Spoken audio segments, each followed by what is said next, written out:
Itu Nah, dah. yang menarik adalah setiap kali pemilu, pasti yang namanya hitungan elektronik ini disoal. Tapi yang menarik juga, tiap kali pemilu, hitungan elektronik ini tetap ada, gitu loh. Sementara, ya ketika ini dipersoalkan, saya jadi bingung juga ini. Sebetulnya, teman-teman yang membuat desain undang-undang mengenai pemilu ini, kenapa kemudian membuat adanya hitungan manual, ada hitungan elektronik, tapi tiap kali diadakan pemilu, yang mempersoalkan hitungan elektronik itu adalah mereka sendiri gitu loh.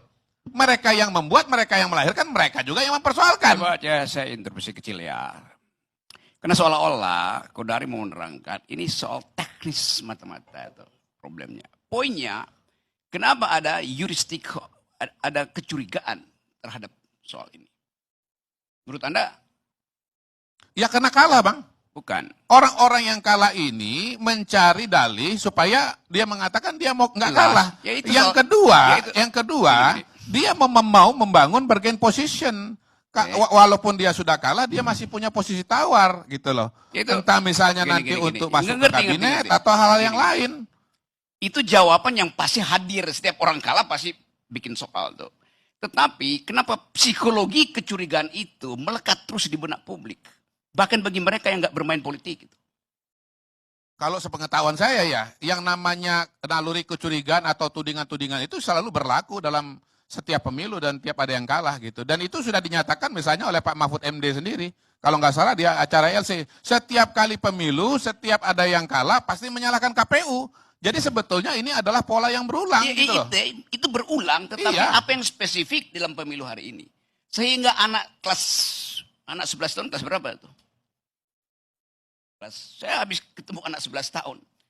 Dan dia baca itu, dia bilang, ya memang curang tuh. Kenapa curang? Ya itu yang sudah dibicarakan tuh apa namanya MK segala macam. Jadi sebetulnya kecurangan itu melekat jadi paradigma. Bahkan jadi ingatan semua orang itu.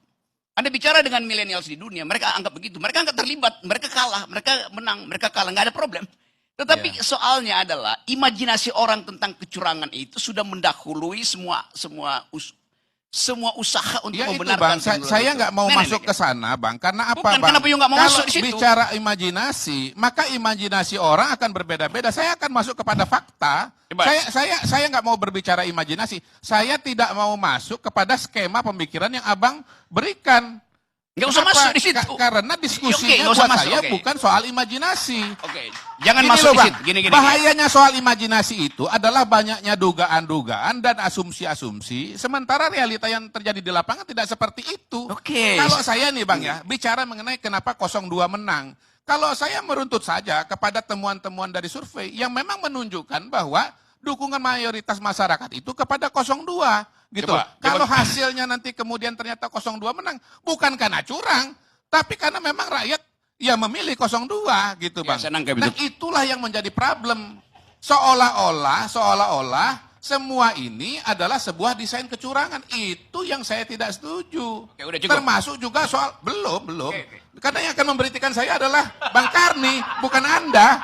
Iya, jadi, ya kan Bang Karni kan moderatornya kan, gitu.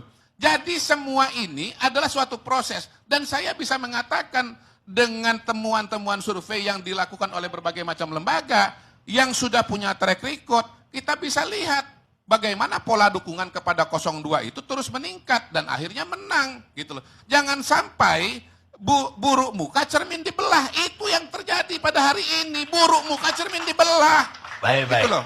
Iya Bang ya.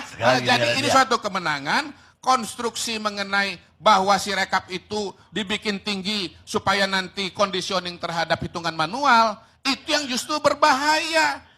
Diikutin saja proses rekapnya, diikuti saja proses manualnya, diperhatikan, dikawal proses manualnya. Kalau nanti proses manualnya sudah dikawal dengan baik, apapun temuan si rekap, kalau beda dengan manual, yang akan jadi dasar pengambilan keputusan adalah hitungan manual. Terima kasih Bang Karni. Baik.